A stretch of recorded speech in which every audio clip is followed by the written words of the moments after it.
जय हिंद प्यारे दोस्तों, मैं मोहन कुमार सिंह आप लोगों का हार्दिक स्वागत करता हूं प्रिपरेशन पवन अर्थात PWP में। तो चलिए दोस्तों, जैसा कि हमने बताया था कि पिछली क्लास में हम लोग पढ़ेंगे ज्योग्राफी के बारे में, तो आज हम लोग इंट्रोडक्शन करेंगे ज्योग्राफी क्या होता है, ज्योग्राफी की परिभाषा और ज्योग्राफी के सिलेबस के बारे में हम लोग देखेंगे।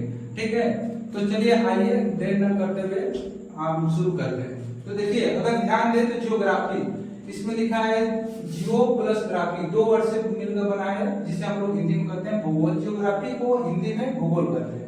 जियो का अर्थ होता है अर्थ, जियो का अर्थ होता है अर्थ, अर्थ मतलब पृथ्वी, और ग्राफी का अर्थ होता है डिस्क्रिप्शन अर्थात वर्णन।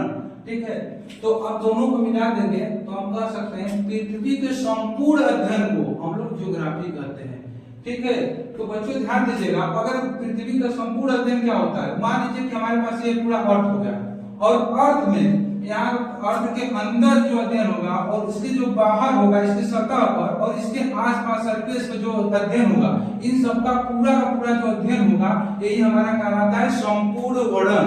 तो इसलिए हम लोग कह सकते हैं दूसरी परिभाषा में भी पृथ्वी के संपूर्ण अध्ययन को भी हम लोग ज्योग्राफी करते हैं। ठीक है दोस्तों, तो चलिए आगे बढ़ते हैं। आगे बढ़ेंगे तो आप लोगों से क्वेश्चन पूछा जाएगा कि बताइएगा फादर ऑफ जियोग्राफी अर्थात जियोग्राफी के पिता कौन है। तो आप लोग इसको बताएंगे इरेटोस्टोनी, अर्थात ये देखिएगा थोड़ा सा ट्रिकल वर्ड है, यानी कि अंग्रेज का मतलब दिया हुआ नाम है, अंग्रेज है, तो इसलिए थोड़ा सा नाम हम लोग को बोलने में दिक्कत हो रहा है।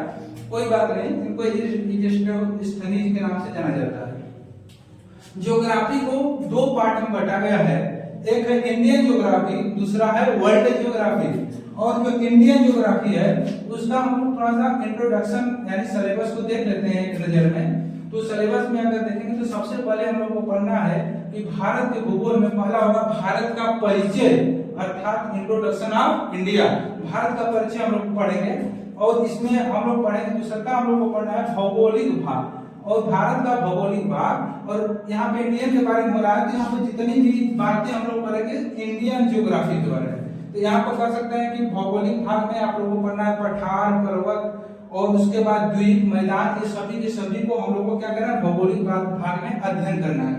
उसके बाद आएंगे तो हम लोग नदियां पढ़ेंगे यानी रिवर, और उसके बाद जलवायु पढ़ेंगे क्लाइमेट, और उसके आगे हम लोग पढ़ेंगे तो मिट्टी पढ़ेंगे, और उसके बाद यहाँ पर कृषि, वन क्षेत्र, परिवहन, जनजाति, जनगणना, खनिज, झील, दर्रे एवं विविध, यानी जो अन्य टॉपिक यहाँ पर नहीं लिखा गया है, जो छूट गया है, वो सभी का सभी अध्ययन हम लोग इसमें करेंगे विविध में। इस बात को ध्यान रखिएगा, ये कोई ना कहे कि सर जी आपने यहाँ पर टॉपिक नहीं किया है। हम पूरा संपूर्ण इंडियन ज्योग्राफी को लेकर चलेंगे, इसका आप लोग टेंशन मत लीजिए, बिल्कुल फ्री रहिए और एकदम जीरो से लेकर शुरू करेंगे, एकदम टेंशन मत लीजिए। इसी तरह क्रम वाइज क्रम वीडियो आएगा, आप लोग उसको रीड करते रहिएगा, पढ़ते रहिएगा और अपना अच्छे तरीके से नोट्स बनाते रहिएगा बाबू। ठीक है, तो चलिए आज हम लोगों के पास हो गया कि हम लोगों के पास दो चीजें था ज्योग्राफी में पढ़ने का, दो पार्ट में बांटे थे, एक था इंडियन ज्योग्राफी, दूसरा था वर्ल्ड ज्योग्राफी। तो इंडियन ज्योग्राफी को पहले हम लोग पढ़ेंगे, क्योंकि इसमें हम लोग पहले इंडियन ज्योग्राफी को लेकर चलेंगे। सबसे ज्यादा क्वेश्चन जो आप लोग के एग्जाम में आता है इंडियन से आता है, वर्ल्ड का भी वेटेज होता है लेकिन इंडियन ज्योग्राफी का ज्यादा होता है, क्योंकि भारत का एग्जाम है और भारत का आप लोग समझ रहे हैं कि मतलब कि ज्यादा चीजें पूछी जाएंगी वर्ल्ड की अपेक्षा। और इसके बाद वर्ल्ड ज्योग्राफी, वर्ल्ड ज्योग्राफी जब हम पढ़ाएंगे तो उस समय हम लोग का सिलेबस बता देंगे। ठीक है बाबू, चलिए तो फिर मिलेंगे हम नेक्स्ट वीडियो में, तब तक के लिए धन्यवाद, thank you so much, love you all. तो आप लोग वेट करिएगा, नेक्स्ट वीडियो जल्दी अपलोड होगी। Thank you so much, love you all.